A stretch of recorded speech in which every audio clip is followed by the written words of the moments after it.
یہ شان ہے صحیح، لیکن اب سنو غیرت مصطفیٰ، غیرت مصطفیٰ۔ پھر کہہ رہا ہوں حدیث میں نہ آتا تو ہمت نہیں تھی۔ ایک دن سیدہ پاک نے سونے کے کنگن پہنے، حضور کی غیرت، بس بات پوری ہوتی ہے، حضور کی غیرت، سیدہ نے سونے کے کنگن پہنے۔ سونا عورت کے لیے حلال ہے، جائز، صحیح ہے۔ عورت اگر سر کے بال سے لے کے پیر کے ناخن تک سونے میں لگ جائے منع ہے؟ بالکل منع نہیں، جائز بالکل۔ تو سب کی بیٹیوں کے، بچیوں کے، بیویوں کے لیے سونا حلال ہے، حضور کے گھر والوں کے لیے بھی ہے، لیکن پہن لیا سیدہ نے سونے کا کنگن۔ اللہ کے رسول ملنے کے لیے آئے، سیدہ کے ہاتھ میں سونے کا کنگن دیکھا، منہ پھیر لیا اور منہ پھیر کر چلے گئے۔ توجہ کرنا سنیو، مائیں اور بہنیں تو آپ کی میں، کس کے گھر سے منہ پھیر کے جا رہے ہیں؟ کس کے گھر سے؟ بدعتوں منی فرمایا، میرے جگر کا ٹکڑا، یہ کسی کے لیے نہیں فرمایا، کائنات میں کسی کے لیے نہیں کہا میرے جگر کا ٹکڑا، ایک ہی ذات ہے جسے سیدہ فاطمہ کہتے ہیں۔ حضور نظر پھیر کر، چہرہ پھیر کر جا رہے، حرام کام، سیدہ حرام کام تو نہیں کر سکتی، حرام کام تو نہیں کر سکتی نا، بدعائے مصطفیٰ ہے، معصوم نہیں ہے لیکن محفوظ ضرور ہے نا۔ مگر حضور نے کیا کیا؟ چہرہ پھیر لیا، سیدہ رو پڑی، بابا چہرہ پھیر کے کیوں واپس چلے گئے؟ مزاج جانتی تھی، اچھا یہ سونے کے کنگن حرام نہیں تھے، ناجائز نہیں تھے، مکروہ بھی نہیں تھے، بدعائے مصطفیٰ کے شایان شان نہ تھے۔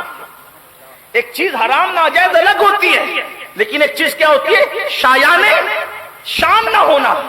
سیدہ چونکہ رسول اللہ کی شہزادی ہے، حضور علیہ الصلوۃ والتسلیم نے راز کی بات جاتے جاتے دنیا سے انہی کو کہا تھا کہ مجھ سے پہلے آ کر کے تم ہی ملاقات کرو گی۔ اس شہزادی جس کے لیے کھڑے ہوتے تھے، آج انہوں نے سونے کے کنگن پہنا ہے، شایان شان نہیں تھے، بس چہرہ پھیر لیا اور چہرہ پھیر کر کے حضور واپس ہو گئے۔ سیدہ نے فوراً سونے کے کنگن، جس سے میرے بابا ناراض ہو جائے، سونے کے کنگن اتار کر حضرت بلال کو دیا، جاؤ بیچ کر کے اس کو مدینے کے غریبوں میں بانٹ دو۔ تھوڑی دیر کے بعد حضور پھر تشریف لائے تو کنگن نہیں تھے۔ بابا کیوں آپ واپس چلے گئے؟ چہرہ پھیر کے فرمایا، میں یہ چاہتا ہوں کہ میری شہزادی میرے نقش قدم پر ہو۔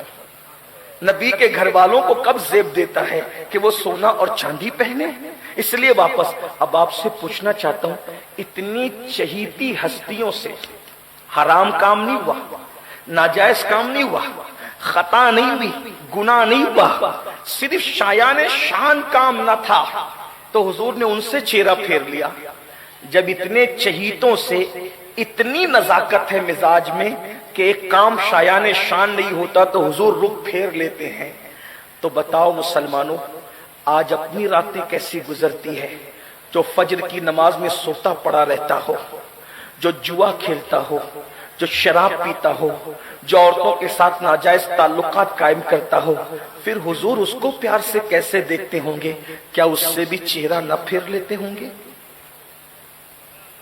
اور یہ تو دنیا ہے، دنیا، یہ تو دنیا ہے، یہاں تو موج مستی میں گزار رہے ہو۔ جب قبر میں جاؤ گے، قبر میں جاؤ گے میرے بھائی، اور جب قبر میں جاؤ گے اور اکیلے دفنا دیے جاؤ گے، کتنی بے بسی اور بے کسی ہوتی ہے نا۔ بڑے بڑے طاقتور، بڑے بڑے علم والے، بڑے بڑے ڈگری والے، بڑے بڑے خطابات اور القابات پانے والے، جن کے لیے جلسوں میں نعرے لگتے تھے، جن کے لیے جلسوں میں تالیاں بجتی تھی، جن کے لیے جلسوں میں تھالیاں بجتی تھی، جن کے لیے بڑے بڑی ڈگریوں کے اعلانات ہوتے تھے، جب مرتے ہیں تو جنازے میں کتنے بے کس اور بے بس نظر آتے ہیں۔ اب بتاؤ قبر میں رکھے گئے، سب نے منو مٹی کے نیچے دبا دیا، دبا کر کے چلے گئے۔ انسان بے بسی میں سوچتا ہے بھائی تو بھی گیا، باپ تو بھی گیا، ابا تم بھی گئے، بیٹو تم بھی گئے، یار دوست، دیکھو کتنی بے وفا دنیا ہے۔ جب سب چھوڑ کر چلے جائیں گے نا تو وہ جان وفا تشریف لائیں گے قبر میں، اور میرے امام کہتے ہیں جب حضور قبر میں آئیں گے تو کیفیت کیا ہوگی؟ امام کہتے ہیں قبر میں لہرائیں گے تا حشر چشمے نور کے، جلوہ فرما ہوگی ہوگی جب طلعت رسول اللہ کی مجھے بتاؤ۔ اکیلے حضور قبر میں بچانے کے لیے آ گئے۔ میرے امام کہتے ہیں ماں جب ایک لوتے کو چھوڑے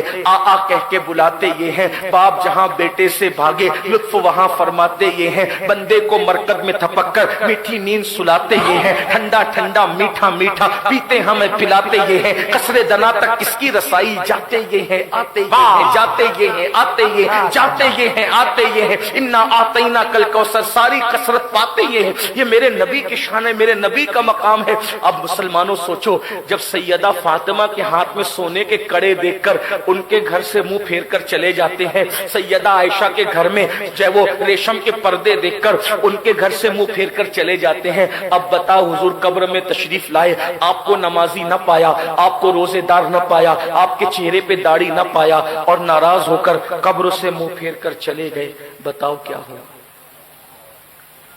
کس کو آواز دو گے؟ کس کو پکارو گے؟ یہاں جو دھتنگ آپ کی چل رہی ہے وہاں کوئی دھتنگ چلے گی؟ نہ وہاں کسی کی دادا گیری چلے گی، نہ کسی کی بابا گیری چلے گی، وہاں تو قبر میں بے بسی ہی بے بسی ہوگی۔ اگر ان کو رحم آئے تو آئے، ورنہ وہ کڑی مار ہے کیا ہونا ہے، راہ پرخار ہے کیا ہونا ہے، پاؤں افگار ہے کیا ہونا ہے۔ ہم تو جب سنتے کہ قبر میں حضور آئیں گے تو اچھلتے ہیں، کبھی یہ بھی سوچا حضور آئیں گے اور ہم جیسے ناہنجاروں پر نظر پڑی، اور اللہ نہ کرے ہزار بار نہ کرے، ان کی رحمت سے تو ایسا نہیں، لیکن ان کی غیرت سے ڈر لگتا ہے۔ جگر مراد آبادی نے کہا تھا اس امت عاصی سے نہ منہ پھیر خدایا، نازک ہے بہت غیرت سلطان مدینہ، بہت نازک ہے ان کی غیرت، اگر منہ پھیر کر قبر سے چلے گئے تو کتنی بربادی ہوگی، کتنی تباہی ہوگی۔ میرے آقا علیہ السلام کے دیوانوں، ہم حضور کا سامنا قبر میں کیسے کریں گے؟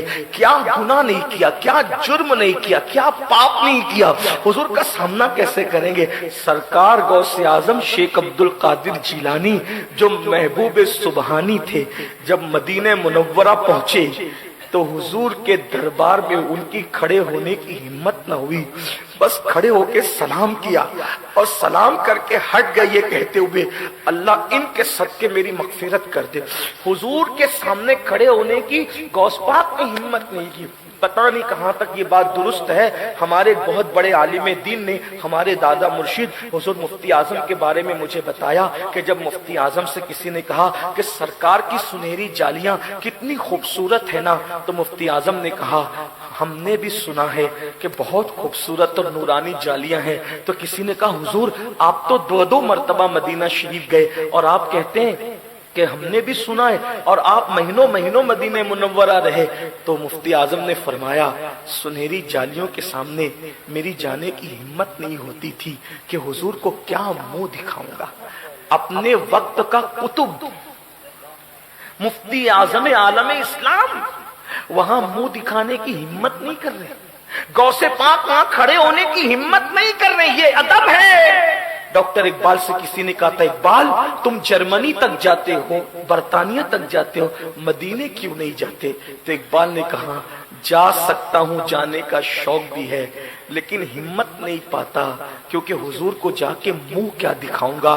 پیر نصیر الدین نصیر نے کہا تھا شرم اسیاں سے نہیں سامنے جایا جاتا، شرم اسیاں سے نہیں سامنے جایا جاتا، یہ بھی کیا کم ہے تیرے شہر میں آئے ہوئے ہیں۔ اب بتاؤ جب اتنے بڑوں سے منہ پھیرا جا سکتا ہے تو کیا کہیں ایسا تو نہیں کہ حضور نے ہم سے منہ پھیر لیا ہے؟